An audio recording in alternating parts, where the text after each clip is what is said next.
G'day, gang. I wanted to talk today about one of my favorite all-time games.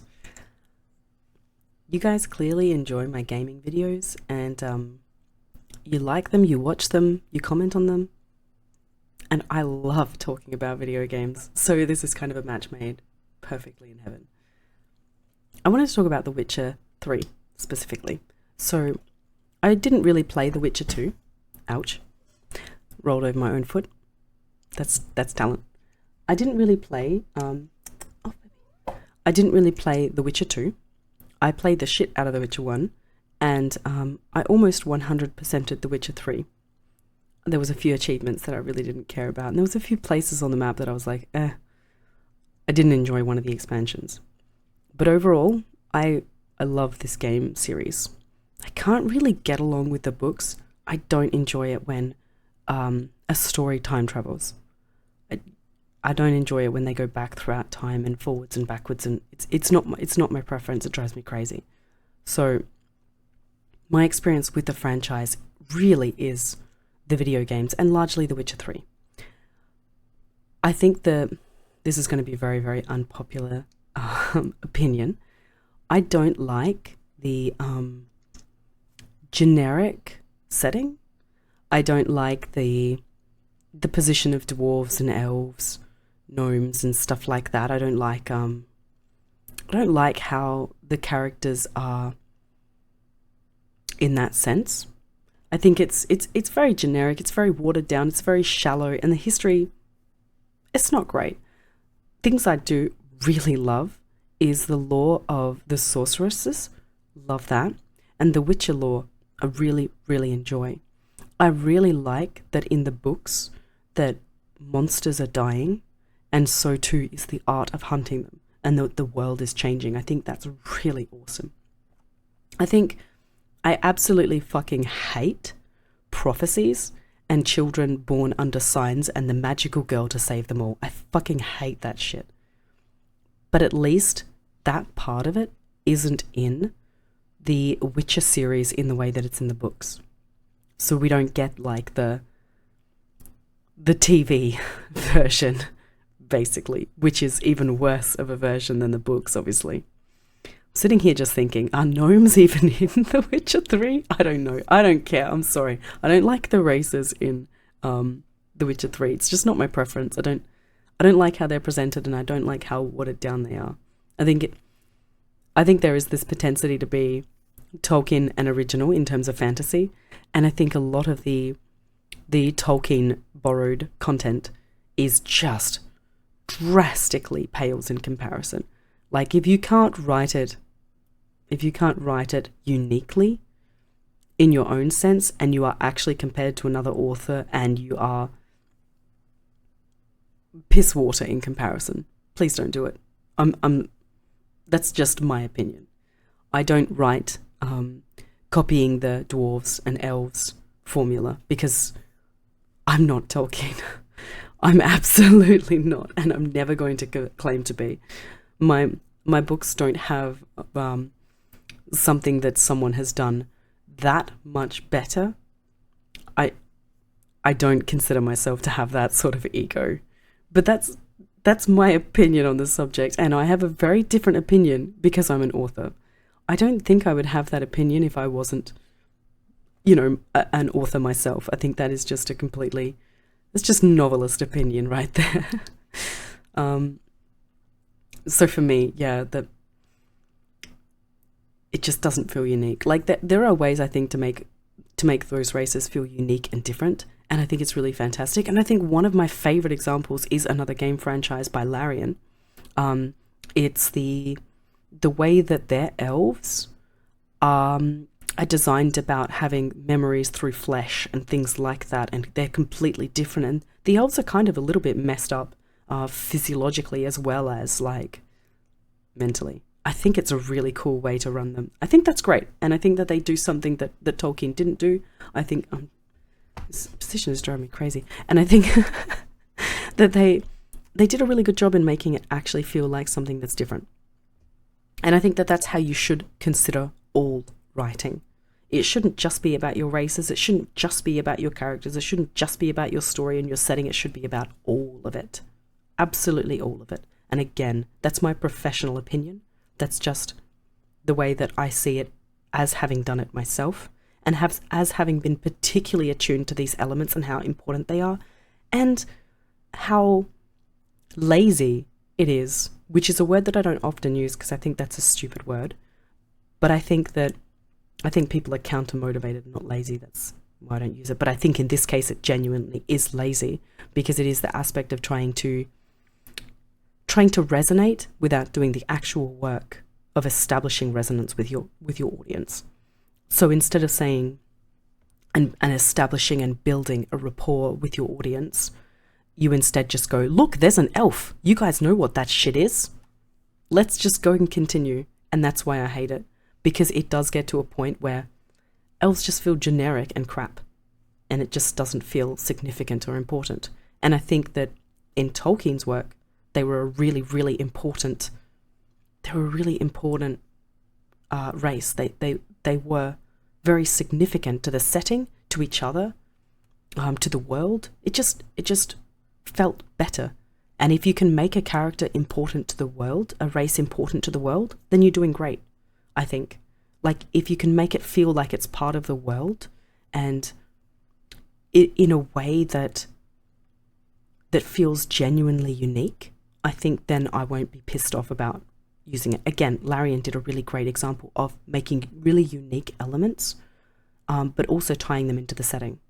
So I think it's complicated to do that.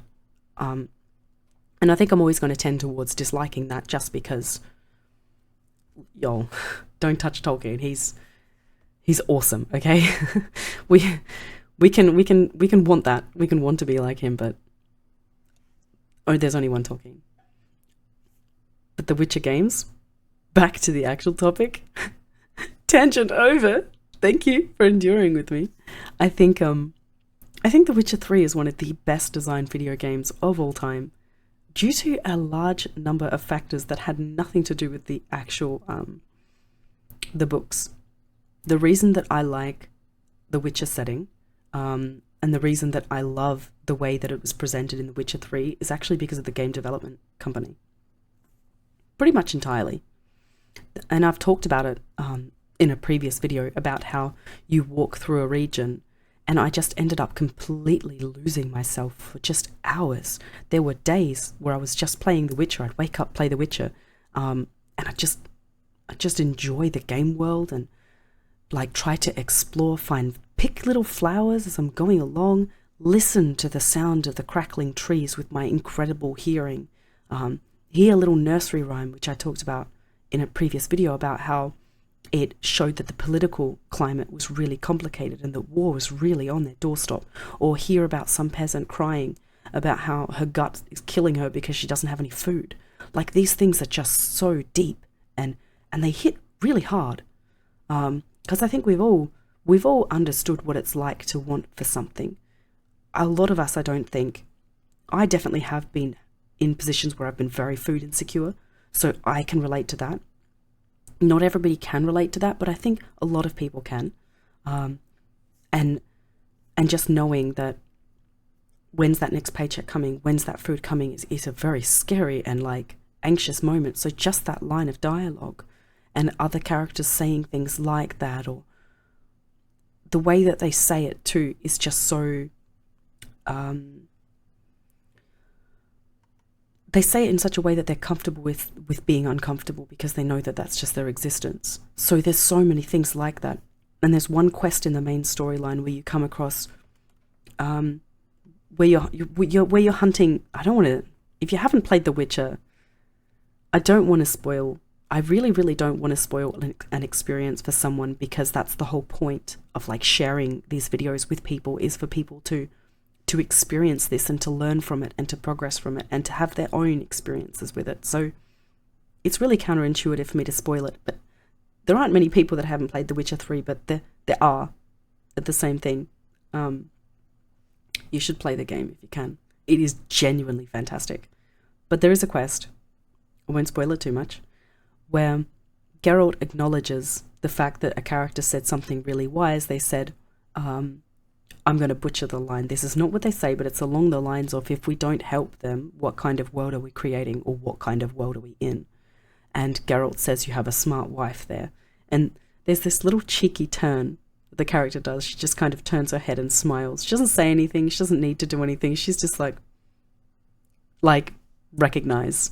Like, it's just a really beautiful moment. You don't need to have these like lavish dialogue explanations of that. Those little moments where you can, if you have a game in which that you can have those really good facial expressions, that a character can just turn around and do a cheeky smile and a look of acknowledgement and understanding, and you have that split second. That's all you need to have a really deep and profound moment of connection and understanding and acknowledgement. And I think the way that Geralt is in The Witcher 3, in my understanding, is quite different from the books, and is quite different from the second game. In the little bit that I played of it, he feels very different in The Witcher 3. It feels like he is a lot more patient. But I haven't played much of The Witcher 2, so maybe I'm being unfair again. It just wasn't my flavor. I'm not. It was too political for my taste. Just too warring kingdoms, too cut in between, too stuck in the middle, and the way that the controls and your perspective was too locked and limited, and it just was alienating and uncomfortable, and it just wasn't for me. Like, I'm sure it's a fantastic game. It just wasn't my flavor. And I think that The Witcher 3 is far more broad and expansive. I'm sorry, I just brushed my microphone. I'm sorry if you heard that. But it's far more broad and expansive. And it offers far more options for you as the player to become this character, which, yeah, I just found to be spectacularly awesome. The Witcher 1 was, again, it was also a very, very different game, and the writing was completely undeveloped in terms of the dev team of the game. So this one I will spoil because it is very obvious very immediately. When you play through The Witcher 1, the story of the overarching story through the game is very bad, in my opinion. It is basically the Child of Destiny repeated, except now it's a boy. And that's it. Like, it wasn't great. I've played it through a lot. I really, really enjoyed the first Witcher, but I enjoyed it because of the interactions that you got to have with the townsfolk. The overarching story, just horrible. But the little interactions that you got to do with, like, talking just to random people, and I think one of my favorite moments, I think her name was Agatha, it's been years, that you talk to, she's a witch, basically, and a lot of people don't like her, but you can have a connection with her, and you can talk to her, and you can relate to her, and you can see that she's just like everyone else. She's just a person trying to make her way through the world, but yeah, she's doing about it in a very unconventional way, and she's pretty bitter, but you can still connect to characters that are completely different from you as the player, and for Geralt. And I think that that was the magic of the first game, and I think that they absolutely crushed it and really carried that essence into the third game, which made it so particularly exceptional. Because not only was that the case in the overarching story of the game, yes, the game is you're looking for Ciri, but it's not just that. You're also interacting with the world, and you're also trying to find my girl Yen, and you're also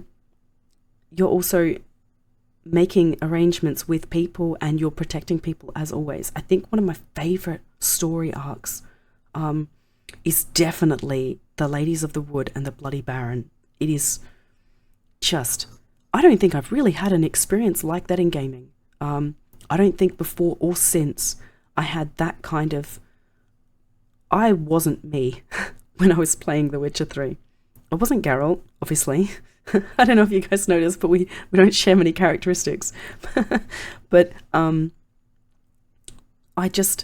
was completely absorbed in the game world for those storylines.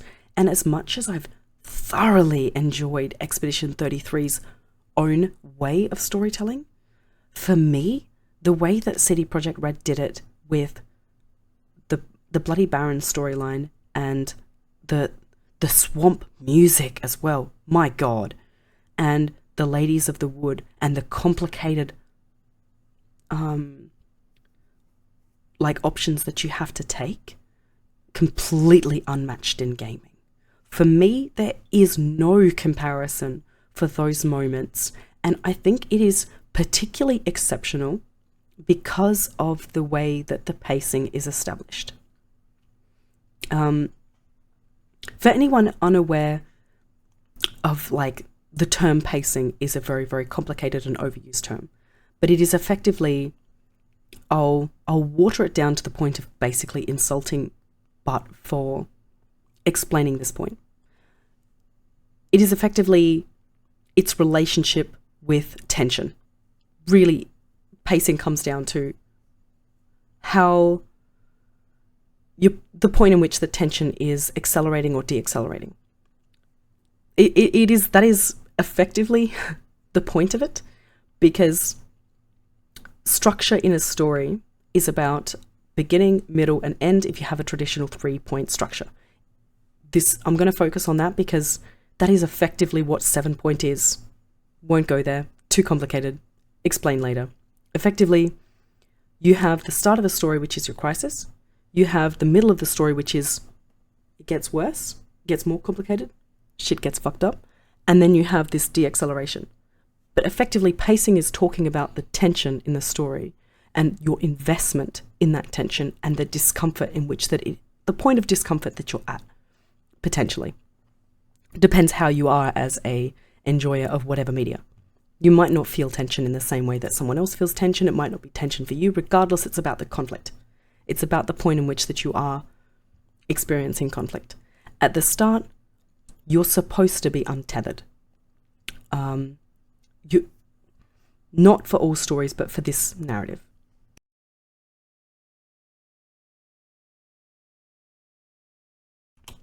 Ooh, good thing I muted you guys for that. Ooh, yuck. Okay. The point is that it's supposed to be untethered because the resonance that starts with The Witcher is that you're a bit lost in understanding who the fuck Yennefer is.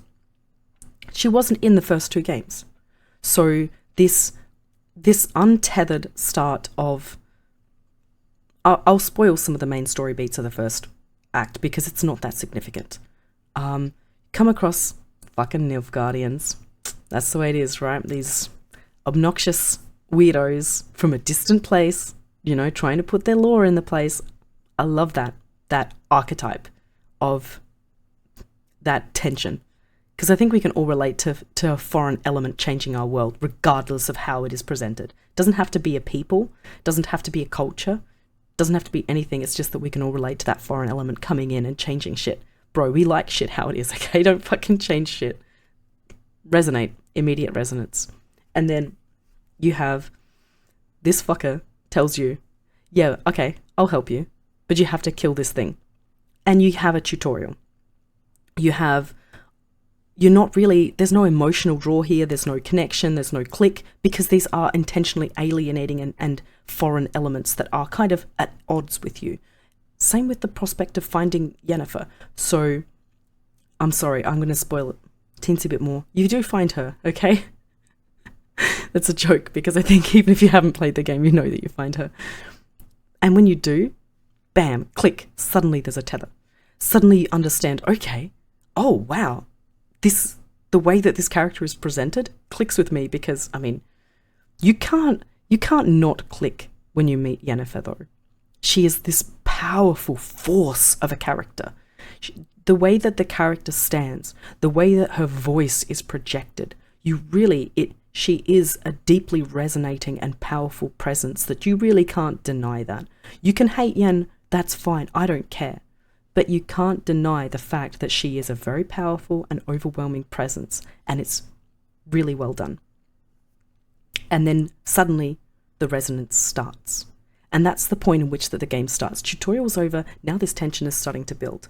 Now you're starting to get invested. Now it's pulling you in. And that is the beauty of the way in which that they started it out, that you start out just completely scattered. And they expect that, because that's how, again, Yen is a new element.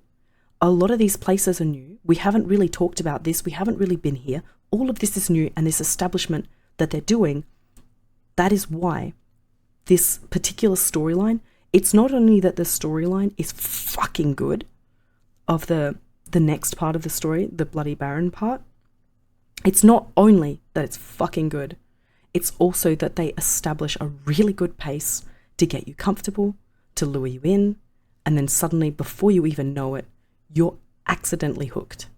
Bam. And that's how they get you. And the story just goes on from there. And I do think that that is the peak, that is the best point of the story, even though my favorite place in the entire game is a lot later, which is Skellige.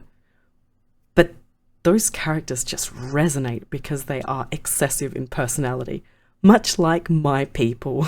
Australians are very excessive in personality. So for me, that hits me particularly hard. That's just going to resonate. I'm going to love Skellige. That just be how it be. But this is what I'm talking about with pacing. It is about how it gets you hooked. It is about the tension and investment that you have in these characters. And suddenly, wait, hang on. I actually want to find this character.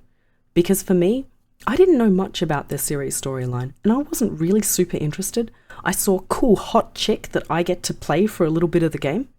I'm about it. That's pretty much all I knew. Because again, I tried with the books, just that it's just not my preference. So for me, this was all new. And I am one of considerable number of people, because most people, more people, played The Witcher 3 than read the books. And the fact that CD Projekt Red kind of understood that and wrote to you like that is why this game is so damn good. But this whole fucking game, truly, it's such a good game if I'm having trouble to not swear. I try very hard not to swear in my videos because I'm trying not to swear in my real life. But I'm a big literal ex-sailor. It's very difficult for me not to swear, especially when I'm particularly passionate. But if you haven't played The Witcher 3, why? Genuinely, I'd love to hear why. Because I think it is one of the most exceptional experiences I've ever had in gaming. I don't think there is a comparison. I have games that I prefer over The Witcher 3, but that particular story arc, I don't think that feeling for me has ever been beaten. I think it covers the most complicated and uncomfortable topics. It deals with nuance upon nuance, and it doesn't pander to you. It doesn't bullshit to you. It doesn't tell you the answer.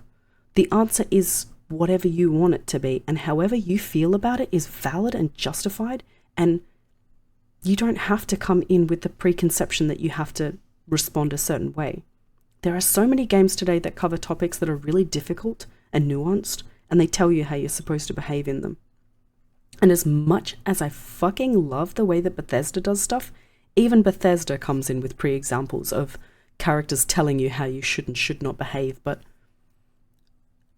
and they're known as being some of the most open-ended video games of all time. So the fact that The Witcher 3 never, ever, puts their foot on your foot, you can literally walk where you want. You can choose the choices that you want, and you really have the freedom to behave in a game in ways in which that I don't think you can do in another game. And I think that it's not just that, but it's also that, again, the way that they paced it, and the way that they talk about these incredibly complicated and really uncomfortable topics in a way that made me so invested and drawn in, and I didn't even blink. I didn't even think, oh, this is too heavy for me, I'm out. I'm not that type of person anyway. I'll usually lean towards something that's more heavy, but there wasn't a second that I wanted out. This game got me hooked pretty early on. And even I understood the mechanics they were using. I saw the fucking hooks coming. I saw the tethers. I saw them ropes coming down, and I'm just like, I'm here for it. You got me. You did really fucking well. But yeah, what do you guys think about this game? And again, if you haven't played it, why haven't you played it? Did you absolutely fucking love it as much as I did? Or was it just not to your taste? I didn't even get to talk about any of the DLC in the numerous minutes that I talked on this topic.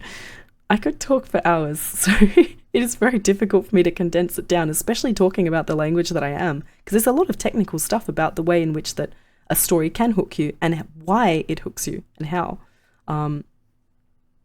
Yes, I hope I got a pretty clean shallow dive. But yeah, what do you guys think? Did you play the first game as well? Did you enjoy that you could see that the studio was really only starting to investigate how they wanted to do the conversations that happened and then have it just absolutely bloom into this fucking garden of extraordinary like conversations of The Witcher 3. Did you guys see that happening? Or were you just kind of unaware of it until now? Had you not thought about it? Very interested in how you think about this. And again, really, if you haven't played it, why not? If you like this topic, give me a thumbs up, because I will never stop talking about The Witcher 3. So you're kind of stuck with me. But if you give me the thumbs up, then I'll talk about it more. If you want me on the platform, a sub shows me that you want me here. I hate asking. It feels gross. I hate it so much. But it means the world. It really means so much to me that to know that you guys want me on the platform. And again, please tell me all of your thoughts. Massive comments. I'm about it. I love it. I want to hear what you guys think about this game, because it is a game that has very different reactions to different people. And yeah, I really want to hear what you guys think about it. Thanks for watching, as always, and see you guys in the next one.